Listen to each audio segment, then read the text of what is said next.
Bonjour, bonjour, bonjour, bonjour tout le monde. Pardonnez mon silence. Je suis juste en train de partager le direct sur mes différentes pages et me disposer pour pouvoir parler avec vous. Que Dieu vous bénisse abondamment. Alors, j'ai voulu prendre un peu de mon petit temps ce matin encore pour parler de l'histoire de mon frère. Vous savez, nous sommes arrivés à un stade où les gens veulent qu'on se taise. Ce que vous devez comprendre dans cette histoire, c'est que les gens veulent qu'on se taise. C'est-à-dire que les gens veulent qu'on se taise. Ils veulent qu'on arrête. Les gens veulent qu'on arrête tous les tapages, qu'on arrête de parler, qu'on arrête de dire le nom Elipada. Même quand je fais un direct, quand je lance le direct, je mets le titre Elipada. Quand je fais le direct, je le lance une fois, le direct se coupe d'abord, après ça revient. Et quand ça fait ça, ça diminue le nombre de vues. Du coup, je suis là, par exemple, ce matin, j'ai lancé, ça a coupé. Et quand ça revient après, je ne vois plus les likes. Ça veut dire que la page, à partir du moment où tu dis Elipada, c'est attaqué. Donc, j'ai même recommencé le direct. J'ai lancé et je l'ai relancé encore. Pourquoi? Parce que les gens surveillent. Ils ne veulent plus qu'on parle d'Elipada. Ils ne veulent plus que ce nom-là sorte de notre bouche. Parce qu'on a dérangé des gens. On a dérangé certaines personnes. Je voulais vous saluer tous. Je voulais vous remercier et vous dire que, vous savez, au temps de Noé, là, la Bible dit qu'au temps de Noé, la pluie n'était jamais descendue. Il ne pleuvait pas. Au temps de Noé, il ne pleuvait pas. Les gens ne savaient pas ce qu'on appelle la pluie. Noé s'est levé et Noé est parti dire que Dieu lui a révélé qu'il va pleuvoir. Dieu a révélé à Noé qu'il va pleuvoir et qu'il va avoir le déluge.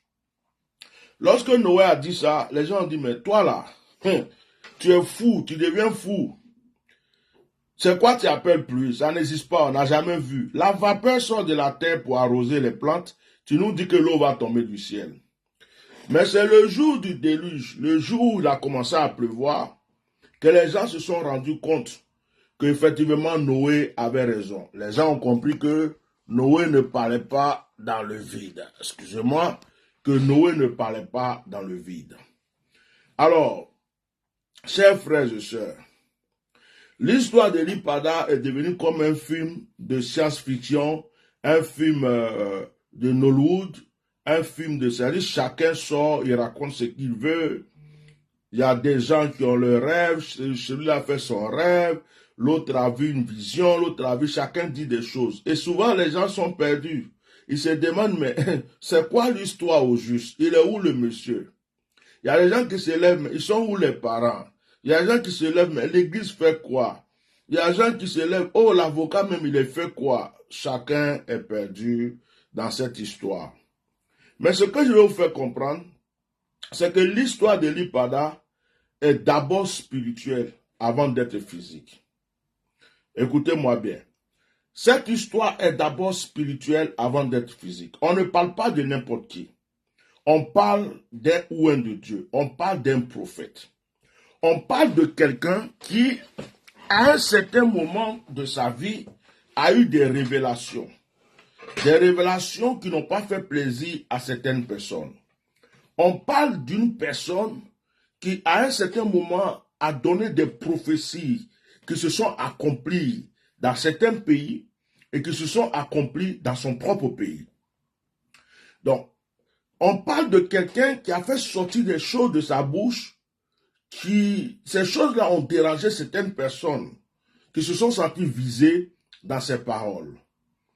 Aujourd'hui, la DST ne peut pas nous dire qu'elle n'a pas donné une convocation à Elipada, elle n'a pas cherché à entendre Elipada.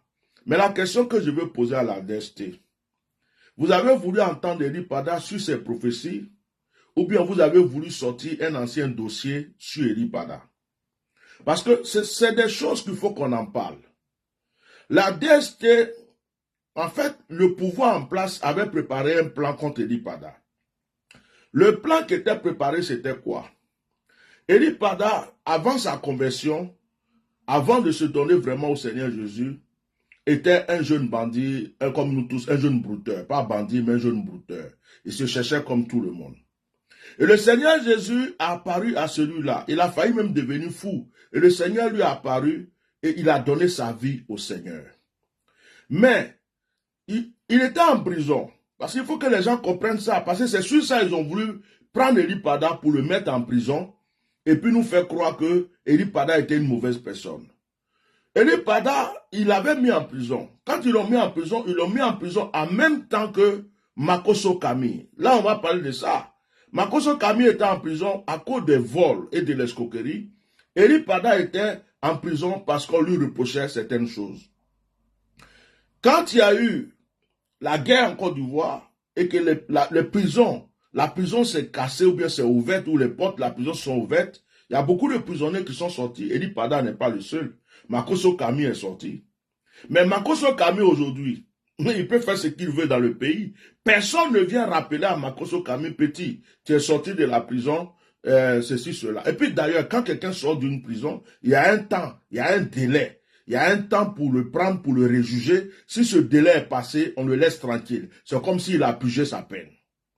Et ce qu'ils ont voulu faire à Eli Pada, puisqu'ils ne pouvaient pas attraper Eli Pada avec les histoires de prophétie, de révélation, s'ils viennent dire que oh, c'est parce qu'il a révélé, il a prophétisé, on va dire mais c'est quoi votre histoire? Ils ont voulu prendre le passé d'Eli Pada.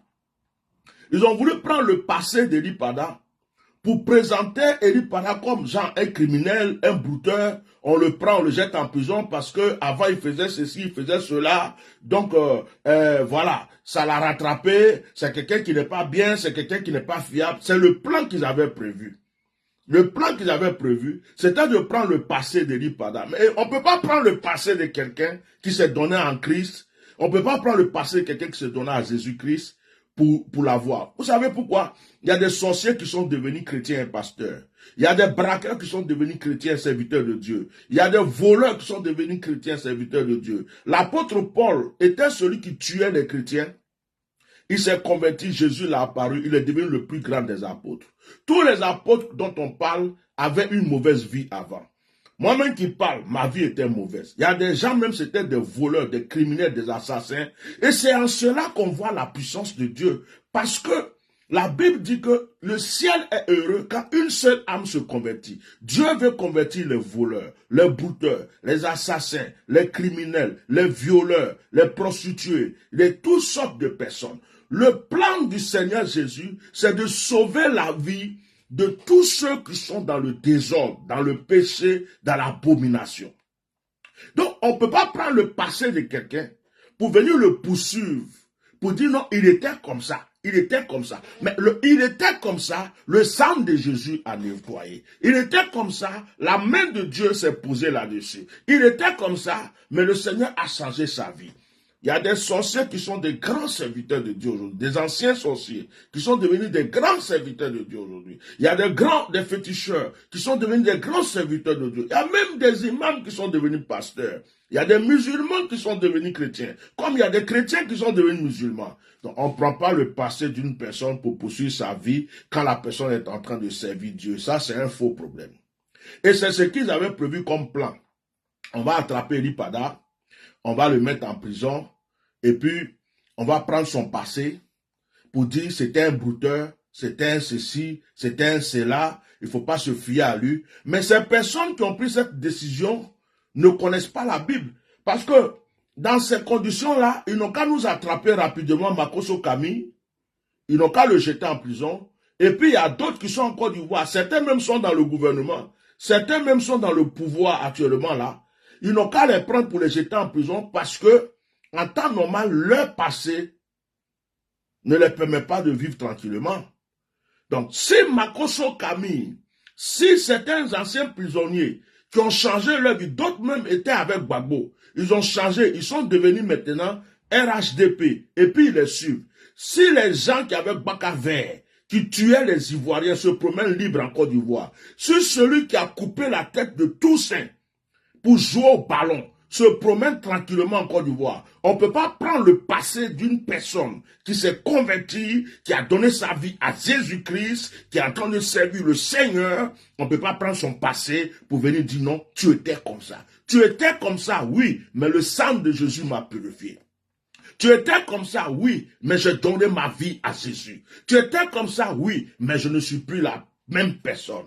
Donc, les gens avaient cette stratégie de vouloir nous présenter un Eli Pada criminel, un Eli Pada assassin, un Eli Pada voleur pour détruire sa réputation. Mais ils n'ont pas eu cette occasion. Maintenant que Eli Pada a disparu, nous sommes dans une confusion. Mais la confusion dans laquelle on est a une solution. Et les gens ne veulent pas toucher la solution. Moi, je pense que la justice ivoirienne est complice. Je pense que le procureur de la République est complice. Parce que une personnalité, un citoyen a disparu. On en parle. Certains disent qu'il est en prison. Certains disent qu'il s'est enfui. Il est sorti dans une vidéo. Il dit, ma vie est en danger. Ma vie est sérieusement en danger. Il y a un procureur de la République. Il y a une justice en Côte d'Ivoire qui ne fait aucune enquête, qui ne fait aucune démarche. Et une justice qui est payée par le contribuable ivoirien. Une justice qui doit défendre chaque citoyen ivoirien. Et il y a un citoyen qui dit, ma vie est en danger, ma vie est sérieusement en danger, et la justice là, elle n'est pas là pour lui. Lui, il peut mourir bêtement. Lui, on peut le jeter où on veut. On peut le gorger, on peut le trangler, on peut faire ce qu'on veut. Il ne fait pas partie des citoyens ivoiriens. Pourtant, c'est un jeune Ivoirien né en Côte d'Ivoire. Il s'appelle Guégué. C'est un Ivoirien. Et cet Ivoirien, certaines personnes disent, il est pris. Il y a des gens qui le détiennent. On ne sait pas si c'est des terroristes, si c'est le pouvoir en place. C'est une manière de parler. Hein. C'est une manière de parler. Je parle comme quelqu'un qui est juge d'une affaire, qui ne comprend pas quelque chose. C'est-à-dire, je ne parle pas avec ma conviction. Je parle comme tout le monde aimerait réfléchir. C'est comme ça que je parle, pour qu'on comprenne de quoi je parle. Donc, quelqu'un qui n'est pas dans cette affaire, il se demande, mais attends, c'est quoi ce pays? Il y a une personne qui a disparu. Cette personne, le monde entier en parle. C'est une personne qui est célèbre. Et cette personne-là, à un certain moment, est sortie dans une vidéo, après sa disparition, pour dire, ma vie est en danger, ma vie est sérieusement en danger. Mais personne ne bouge. Le président de la République ne bouge pas. Le ministre de la Défense ou de je ne sais pas quoi ne bouge pas. La justice ne bouge pas. Le procureur ne bouge pas.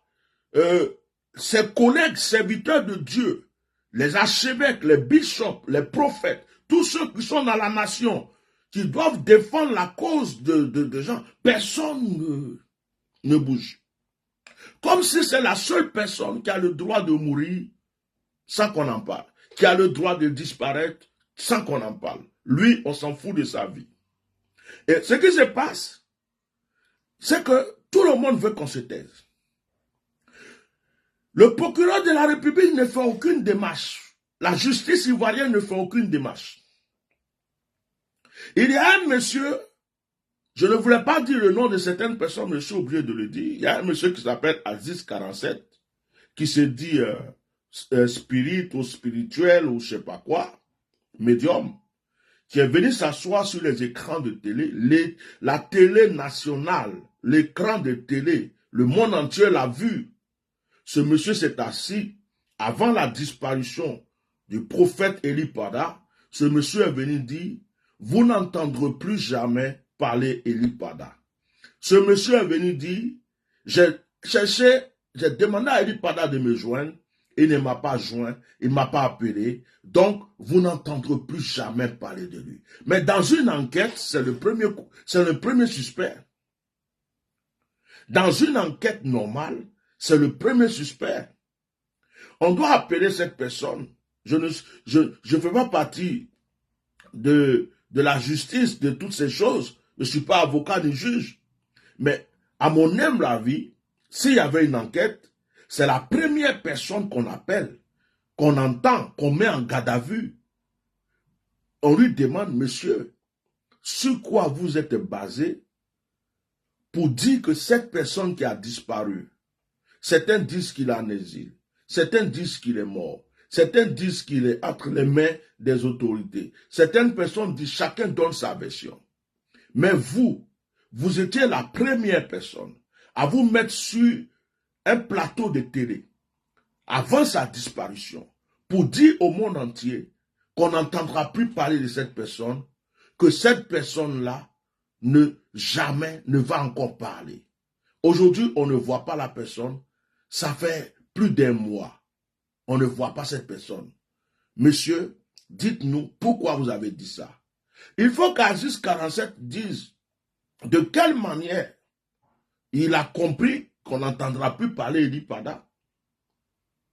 Il faut qu'Aziz 47 s'asseye devant le monde entier, devant la justice pour expliquer si c'est un rêve, si c'est une vision. Il faut que nous donnions tous les détails. Parce que je crois qu'en Côte d'Ivoire, quand il y a une vision, on veut que tu expliques. Quand il y a une révélation que tu dis que le pouvoir, ceci, cela, on te poursuit pour ça. Quand il y a une révélation que tu dis que Soro Dio va rentrer en Côte d'Ivoire, il faut que tu sois ennemi du pouvoir. Je pense que le pouvoir en Côte d'Ivoire a mis des pasteurs en prison parce qu'ils ont eu des révélations. Ils ont mis des prophètes en prison parce qu'ils ont eu des visions. Donc, Aziz 47, que ce soit par des renseignements, que ce soit par une vision, que ce soit par une révélation, il faut qu'on entende ce monsieur. Il faut que ce monsieur nous dise où se trouve ce monsieur, où se trouve Eli Pada. Mais la justice a fermé ses yeux, ses oreilles. Moi, ça ne m'étonne pas. Ça ne m'étonne pas. Quand on a coupé la tête d'un chantre dans une église, la justice n'a rien fait. Quand Makosso a tué sa femme, la justice n'a rien fait. Quand ils ont coupé la tête du petit Toussaint Kofi pour jouer au ballon, la justice n'a rien fait. La justice ivoirienne existe aujourd'hui contre ceux qui ne sont pas RHDP. À partir du moment où tu n'es pas RHDP, à partir du moment où tu ne fais pas les éloges du président, à partir du moment où tu ne chantes pas pour dire que Ado est ceci, Ado sera ceci, tu deviens automatiquement ennemi de la justice ivoirienne. Ce n'est pas une justice normale. Ce n'est pas une justice équilibrée. C'est une justice qui défend un groupe de personnes et qui condamne tout de suite un autre groupe de personnes. Tu ne peux pas avoir d'opinion. Tu ne peux pas avoir la liberté d'expression. Tu ne peux pas dire les pensées que tu as dans ton esprit. C'est une justice qu'on utilise pour fermer la bouche de tout le monde. C'est une justice qu'on utilise pour enfermer ceux qui dérangent. C'est une justice qu'on utilise pour tuer ceux qui dérangent. Une justice qui est utilisée par le pouvoir en place pour détruire la vie d'un groupe de citoyens. Ce n'est pas normal. Si quelqu'un en faute, on le juge, on le met en prison, il n'y a pas de problème. Mais la justice ne peut pas servir à un groupe de personnes et puis condamner un groupe de personnes. Une justice où on ne juge pas les gens, on les jette en prison pendant des années, ils ne sont pas jugés. Une justice où si tu as mis un commentaire qu'on n'a pas aimé, on peut te renvoyer du travail, on peut t'attraper, on peut te jeter en prison. Une justice où si tu as fait un rêve et que le rêve, ça ne les plaît pas, on te prend, on te jette en prison. Une justice où tu as prophétisé, tu dis quelque chose que Dieu t'a montré, si ça ne les plaît pas, tu vas en prison. Aujourd'hui, ils sont en train d'applaudir un prophète qui a prophétisé, d'après eux, qu'on va gagner la CAN. Ils sont en train de l'applaudir. Mais ce prophète-là, si demain Dieu lui montre qu'il y a quelque chose qui dérange dans le pouvoir, ce prophète sera ennemi du pouvoir. Aujourd'hui, parce que ce frère a dit qu'on va gagner la CAN, je ne sais pas si c'est l'autorité, il a fait sa prophétie, ou si c'est vraiment une prophétie qui vient de Dieu, je ne peux pas le juger. C'est un frère. Lui, sa spécialité, c'est prophétiser sur la CAN. Que Dieu le bénisse. Mais aujourd'hui, il est acclamé. Mais si cet homme avait dit, j'ai vu le président malade, j'ai vu le président tomber, j'ai vu la guerre, j'ai vu ceci, j'ai vu Soro Diom rentrer, la même personne qui a prophétisé pour dire qu'il y a eu la canne là, qu'on va gagner la canne, serait ennemi de tout le monde, on va le pourchasser et chercher à le prendre pour le jeter en prison. Voilà la réalité des choses en Côte d'Ivoire. Il faut révéler ce qui arrange ceux qui sont au pouvoir. Il faut prophétiser ce qui arrange ceux qui sont au pouvoir. Il faut dire ce qui les arrange. Même si Dieu t'a montré autre chose, il ne faut jamais leur dire ça. C'est pourquoi Eli Pada a des problèmes. Mais dans le problème d'Eli Pada, il y a des pasteurs complices qui mangent. Des pasteurs, des évêques, des archi-évêques à qui le gouvernement donne de l'argent du matin au soir pour faire leur sale boulot. C'est eux qui sont complices du problème d'Eli Pada. Est-ce que vous les voyez en mouvement? Est-ce que vous les voyez réagir? Ils ont un frère qui est sorti pour dire ma vie est en danger. Ils ont un frère qui est sorti pour dire ma vie est sérieusement en danger. Si eux, ils n'ont rien à se reprocher, si ce n'est pas eux qui l'ont menacé, si ce n'est pas eux qui cherchaient à le tuer, pourquoi ils ne réagissent pas? C'est parce qu'ils savent ce qui se passe. Ils sont déjà au courant. Eli Pada était l'élément que eux doivent détruire. On veut nous faire taire. On veut qu'on se taise. Vous voyez, remarquez qu'à chaque fois qu'on se lève et qu'on commence à parler vraiment d'Eli Pada, ils vont nous sortir une situation. Au moment où on a commencé à parler fort d'Eli Pada, il y a Makassa Makassi qui est sorti pour vouloir fermer la bouche des gens. Après, ça n'a pas suffi. Il nous a envoyé un certain Ba Jonathan, pour nous fermer la bouche. Ça n'a pas marché. On nous a envoyé un certain évêque. Évêque qui est parti dans l'église d'Eli Pada pour prier pour Simplice. Ça n'a pas marché. On a vu des évêques et des archi-évêques derrière leur chair commencer à prêcher contre Eli Pada. Pour dire qu'Eli Pada n'a pas été sage. Pour dire qu'on ne prophétise pas ce qu'Eli Pada a prophétisé. Pour dire qu'Eli Pada n'est pas un prophète. Il y avait des évêques, des archi-évêques qui ont commencé à prêcher ça pour qu'on se taise. Ça n'a pas marché. On a continué. Il y a un qui est sorti. Il dit qu'il est le père d'Eli Pada. Il est venu exprès pour calmer les choses. Pour nous dire de nous taire que Eli Pada va sortir après la canne. On n'a pas encore vu Eli Pada. Il y a d'autres fils de certains évêques qui sont sortis, qui ont fait des vidéos, des directs. Ça a été partagé sur YouTube. Ils ont dit à tout le monde, Eli Pada va bien, Eli Pada en sécurité, Eli Pada est ceci. Après la canne, vous allez voir Eli Pada. Juste pour fermer la bouche. Tout ça, on n'est pas tombé dans leur piège. On ne s'est pas tué. On a continué notre combat. Il y a des combats qui sont faits en dessous et il y a des combats qui sont faits devant tout le monde. Ce qu'on fait en dessous, on ne vient pas dire à tout le monde ce qu'on fait, mais ce qui est, des gens veulent qu'on leur donne tout notre détail. D'autres même veulent qu'on leur donne le nom de l'avocat. D'autres veulent qu'on leur dise qu'on a fait ça, on a compris ça, on a vu ça. Mais on fait exprès. On ne dit pas aux gens ce qu'on sait, parce qu'on attend quelque chose.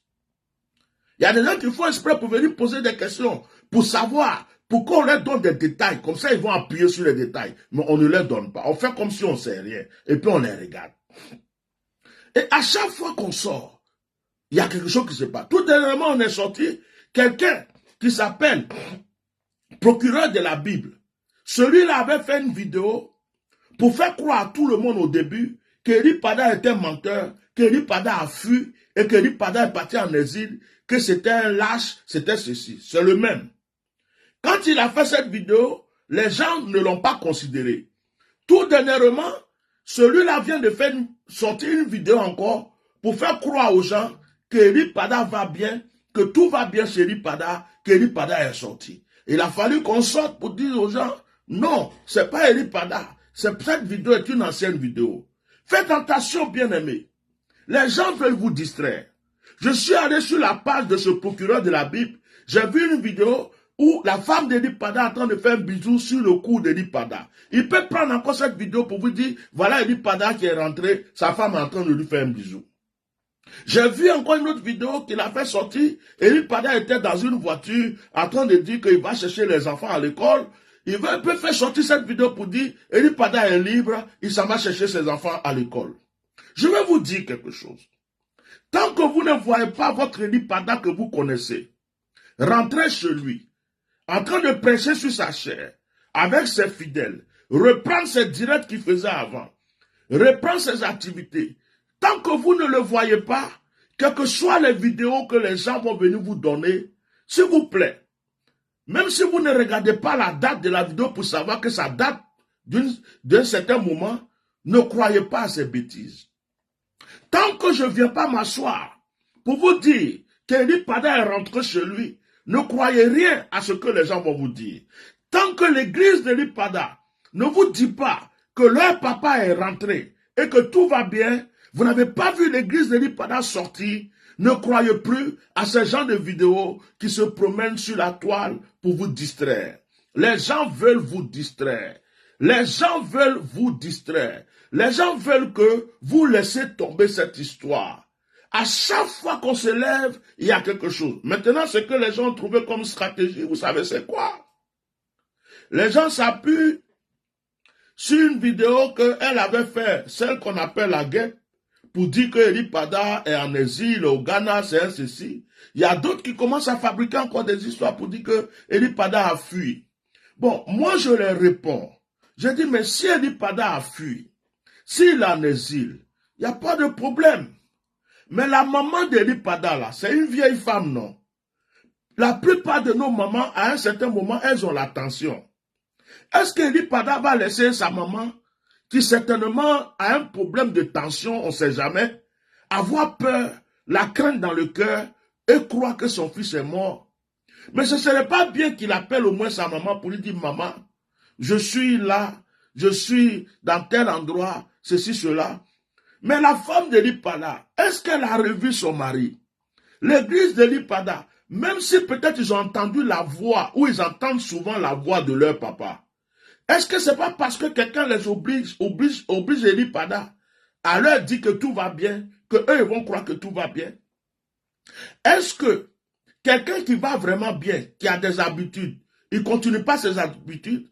Pourquoi il ne fait pas de vidéo avec son église? Pourquoi il ne fait pas de petites séances de prière avec son église? Ce n'est pas des appels, juste des vidéos. Pourquoi il ne fait pas de là où il est? Vous dites qu'il a fui en exil. De là où il est, pourquoi il ne fait pas des vidéos pour donner des directives, pour prier? Mais il est déjà en exil, il n'est plus dans le pays, il a fui, d'après vous. Mais il peut faire des vidéos. Il peut faire des vidéos pour prier avec son église. Il peut faire des vidéos pour prier avec tout le monde. Il peut continuer à faire ce qu'il faisait. Dieu m'a montré, Dieu m'a dit, mon église c'est. Mais comment est-ce que quelqu'un peut être en exil? Il est déjà en sécurité, il a déjà fui. Il est déjà en exil, d'après vous. Et puis il ne s'exprime pas. Il laisse son église dans la souffrance. Il laisse le monde entier parler. Il laisse sa maman mourir de chagrin. Son papa mourir de chagrin. Sa femme mourir de chagrin. Tous ceux qui l'aiment mourir de chagrin. Mais même Satan ne fait pas ça. Même Satan ne peut pas faire ça. Même le diable, il ne fait pas ça. Et on veut qu'on croie que Eli Pada est parti en exil, il s'est caché, il a eu peur. Mais moi, j'aimerais dire à certaines personnes que Eli Pada était déjà menacé depuis longtemps. Eli Pada savait que sa vie était en danger depuis longtemps. Mais Eli Pada, qui savait que sa vie était en danger, s'est assis pour faire des directs. S'est assis pour faire des révélations. Il s'est assis, il a continué de faire des prophéties. Il a continué, il a parlé de Sorodium, il a parlé de Congo, il a parlé du Gabon, il a parlé du pape. Malgré que sa vie était menacée depuis longtemps, mettez des cœurs sur ce direct. Eli Pada sortait pour faire ses vidéos. Il sortait pour faire ses directs. Donc, c'est pas le 31 où le monsieur doit faire sa traversée. Comme par hasard, que le monsieur va se rendre compte qu'il a des menaces. C'est un peu trop, ce mensonge est trop flagrant. Ce mensonge de nous faire croire qu'il a fui parce qu'il a eu peur. Mais c'était depuis longtemps qu'il était menacé. Il aurait dû depuis longtemps sortir du pays. Il aurait dû depuis longtemps avoir peur. Il aurait depuis longtemps se cacher quelque part. Ou bien préparer sa sortie calmement. Mais il est resté là. il a fait des vidéos, il a parlé. Et c'est le 31 où le monsieur doit sortir pour faire sa traversée, comme il avait des révélations à donner. Et c'est comme par hasard là que le monsieur prend conscience. Mais on ne peut pas croire à ça. On ne peut pas, même si c'est ce qu'on veut nous faire croire. Moi, je peux comprendre quelque chose. Je peux comprendre quelque chose. Les gens insistent sur ce côté. Pourquoi? Ils l'ont fait sortir pour nous faire croire que il est parti en retraite. Il a fait une vidéo dans le noir sous des menaces pour nous faire croire qu'il est parti en retraite. Ça, c'était déjà le début du plan. Et je peux comprendre que les gens, à la dernière minute, veulent peut-être le laisser venir du Ghana, veulent le laisser venir d'une certaine frontière, et puis nous faire croire qu'ils avaient raison, qu'ils étaient pour rien, il n'y avait pas leur main dans cette histoire, ils n'ont jamais rien fait, que Eli Pada est parti en retraite, et que Eli Pada a pris la décision de rentrer. Moi, je dis toujours, cette version, on peut l'accepter. On peut fermer notre bouche, même si on ne la croit pas. Mais au moins, laissez-le rentrer chez lui maintenant. Ça fait trop longtemps qu'il est parti. Si c'est cette version que vous voulez avoir, ayez-la, il n'y a pas de souci. Faites-nous croire qu'il est parti en retraite. Faites-nous croire qu'il s'est caché. Faites-nous croire qu'il est parti en exil. Mais au moins, sortez, chères autorités du pays, qui voulaient nous faire croire qu'il allait en exil, chère mafia de pasteurs, sortez pour lui dire, bon, maintenant, rentre. Rentre parce qu'on ne va rien te faire. Et puis, comme vous dites qu'il est parti en exil, parce que c'est vous qui l'avez pris pour le déposer là-bas, il rentre. Et puis, nous, on se tait, on passe à autre chose. Mais le problème, c'est que vous voulez nous faire taire avant qu'on ne voie notre frère. Nous, au point où on est arrivé, on s'en fout maintenant des versions. On s'en fout de Sobroko, on s'en fout de la Maka, on s'en fout de la TST, on s'en fout de Korogo, on s'en fout qu'il est en exil au Ghana, on s'en fout de ce que le truc. Nous, ce que nous savons, la dernière fois qu'on a vu notre frère, c'était dans une vidéo dans le noir. Et notre frère a dit, ma vie est menacée, ma vie est sérieusement menacée. Et je dis à tout le monde que quelqu'un qui vient et qui dit ma vie est menacée, ma vie est sérieusement menacée, si nous ne réagissons pas,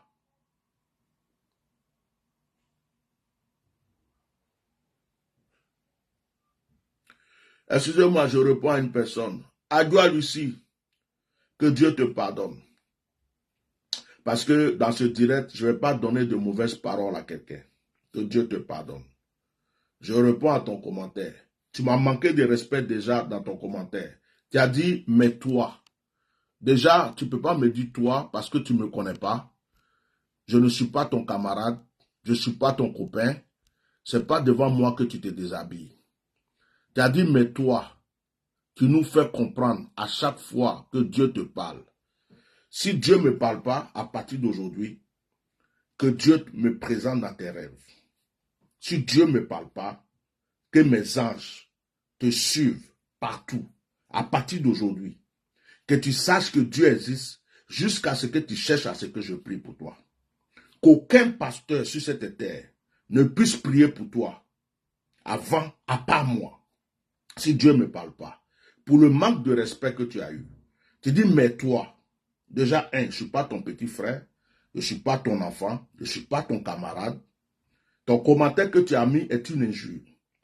Et tu me dis, pourquoi jusqu'à présent, Dieu ne t'a pas? C'est parce que c'est maintenant que tu suis mon direct. Sinon, les gens qui me suivent d'habitude savent que je leur dis précisément où se trouve Eli Pada. C'est facile de se sortir un matin par impolitesse, parce qu'on est possédé, parce que la malédiction est dans notre vie, et on cherche encore d'autres problèmes pour rajouter. Pourquoi on dit que c'est quelqu'un qui nous a maudit ou quoi, et puis on est mort? C'est facile d'aller chercher des problèmes bêtement sur des gens. C'est-à-dire, c'est grave ce que tu fais. Parce que ceux qui me suivent savent que je les ai déjà donné des détails. Donc, ce que tu viens de faire là, c'est peut-être parce que les démons poursuivent tellement ta vie pour te détruire. Et ils cherchent des occasions, ils ne trouvent pas. Ils ont fait exprès pour t'amener dans un endroit qui va te rendre. C'est-à-dire que où tu vas avoir plus de problèmes. Parce que là, ce que tu viens de mettre, je vois des commentaires, je ne réponds pas. Tu es le seul, j'ai visé comme ça et puis j'ai vu. Tu n'es pas, ta vie là, il y a problème sur toi. Il y a vraiment problème sur toi. Je pense que ce qui te suit là, c'est pas bon. Parce que la manière tu as réfléchi pour écrire toutes ces 3 phrases, ces 3 lignes là, c'est que toi là, ta vie a un problème. Commence dès maintenant à demander à Dieu de faire quelque chose dans ta vie. J'ai fini avec toi. Je n'ai plus rien à te dire. Donc, je continue. C'est pas une distraction. Il fallait que cette personne... Je vois des commentaires, je ne réponds pas. C'est la seule personne, comme si l'esprit m'a braqué sur son commentaire. C'est parce que il fallait que je lui parle. Ce n'est pas une distraction. Il y a des gens qui sont prêts à mourir, qui cherchent quelqu'un pour les tuer. Il y a des gens qui ont des problèmes. Les sorciers les ont déjà tués. Ils cherchent quelqu'un pour qu'on dise que c'est lui qui les a tués. Parce que le courage qu'elle a eu pour écrire ça, elle ne sait même pas que c'est comme si elle a pris un couteau pour couper sa propre tête. Donc, je la laisse, mais je voulais la répondre pour qu'elle se rappelle de ça. Donc, je continue. Les gens veulent nous faire taire. Les gens veulent nous faire taire. L'histoire d'Eli Pada, en réalité, les Ivoiriens tels que je connais, les vrais Ivoiriens tels que je connais, on est des gens, on a un cœur, on est hospitalier, on a truc. Quelqu'un se lève un matin pour venir dire ma vie est en danger. D'après les gens qui veulent nous faire croire que c'est lui qui est parti dans la brousse pour parler. Jusqu'aujourd'hui, nous nous disons qu'il est entre les mains des autorités. Même si quelqu'un se lève aujourd'hui pour dire j'ai entendu la voix d'Eli Pada, Eli Pada m'a appelé. Chaque semaine, je parle avec Eli Pada. Il me dit de ne pas m'inquiéter. Je dis à cette personne, c'est pas Eli Pada libre qui te parle, c'est les gens qui le détiennent, qui le font, qui le poussent à te parler pour te faire croire qu'il va bien pour que tu te calmes. Même si son église dit aujourd'hui, on sait où est notre papa. C'est parce qu'il a peur, il s'est caché.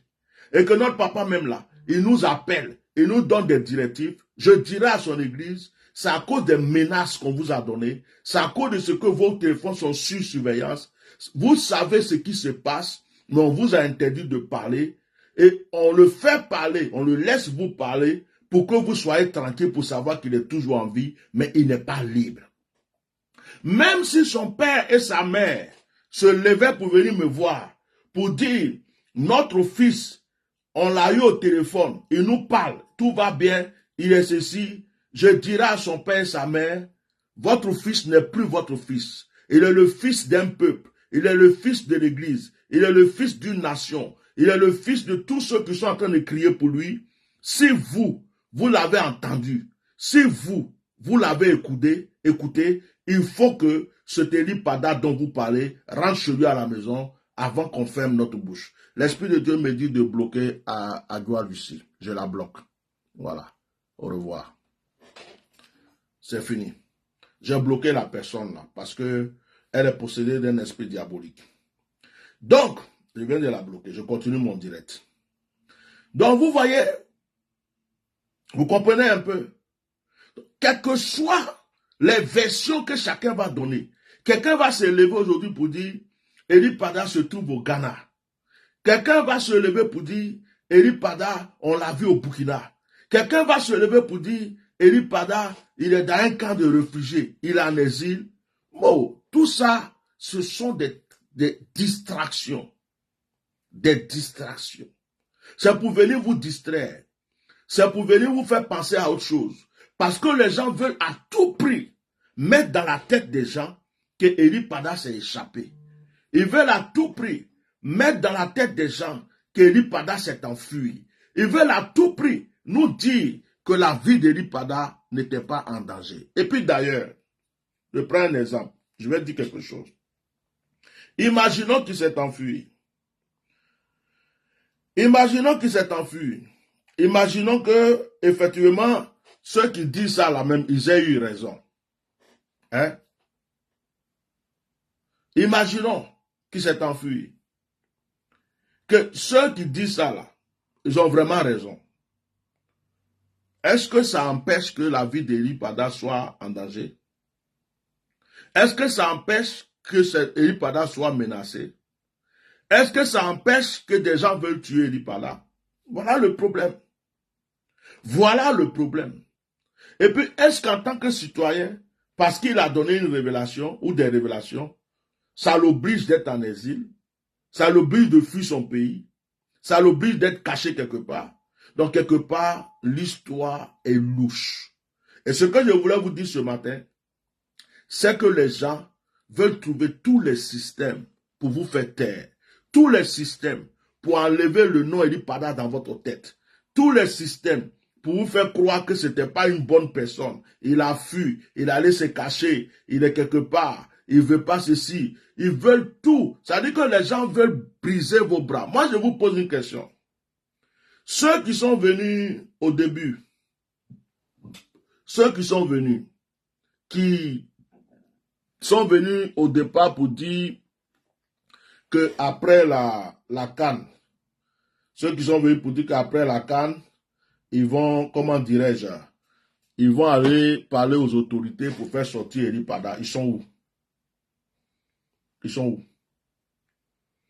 Ces pères spirituels, ces grands-pères spirituels, ou les personnes qui ont parlé, d'autres qui ont fait des vidéos bien montées, qui étaient des fils de certains bishops, des archibishops, et qui disaient que les évêques, des gens font des trucs. Bon, ces personnes sont où?